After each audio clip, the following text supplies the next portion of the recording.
আসসালামু আলাইকুম এভরিওয়ান, কেমন আছেন সবাই? আশা করি সবাই অনেক ভালো আছেন। অনেক দিন থেকে আমার চুল পড়ার সমস্যা শেষই হচ্ছে না, তো এইবার চিন্তা করলাম যে নিজেই তেল বানানো শুরু করে দেই। তো অর্গানিক হেয়ার অয়েল বানাবো, এই জন্য সব কিছু আমি আশেপাশে যা পেয়েছি চুলের জন্য যেগুলো উপকারী সেগুলোই আমি নিচ্ছিলাম। এভাবে অনেকগুলোই উপকরণ হয়ে গিয়েছিল। এই যে এটা কালো কেশি, যেটা চুলের জন্য খুবই উপকারী। এই তো দেখুন এখানে কতগুলো উপকরণ হয়ে গিয়েছে। এগুলো ইনশাআল্লাহ আমার চুল পড়া বন্ধ করার জন্য অনেক কার্যকরী হবে।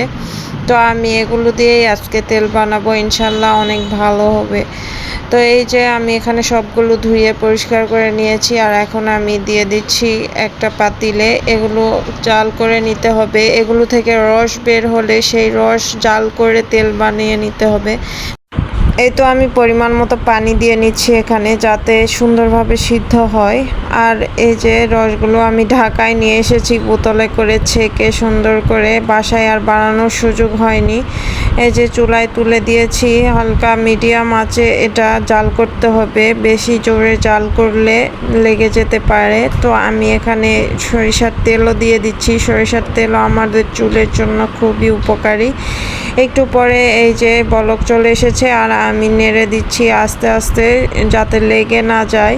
এভাবেই যখন ঘন হয়ে আসবে, সুন্দর তেল চলে আসবে উপরে। আর এই তো যে হেয়ার অয়েল ইউজ করে সেইটাই দিয়ে নিতে হবে। আমি এখানে প্যারাশুট হেয়ার অয়েল দিয়ে দিয়েছি, এটা আমি ইউজ করি। তো এই যে দেখুন সবগুলো তেল উপরে চলে এসেছে, আর এই পর্যায়ে অফ করে দিতে হবে চুলা। আর ঠান্ডা হওয়ার জন্য কিছুক্ষণ রেখে দিতে হবে। ঠান্ডা হওয়ার পর এইভাবে তেলের উপরে ময়লাগুলো চলে আসবে আর তেল নিচে থাকবে। এই তো সুন্দরভাবে আমি ছেঁকে নিচ্ছি এখানে। আর পরের দিন সকালবেলা তেল একদম সুন্দর একটা কালার চলে এসেছে। আমি এখন বোতলে ঢেলে নিচ্ছি। এই তো এগুলো আমি আমার যে হেয়ার অয়েল ইউজ করি সেটার সঙ্গে অল্প করে মিক্স করে ইউজ করব। তো আজকের মতো এই পর্যন্তই। আল্লাহ হাফিজ।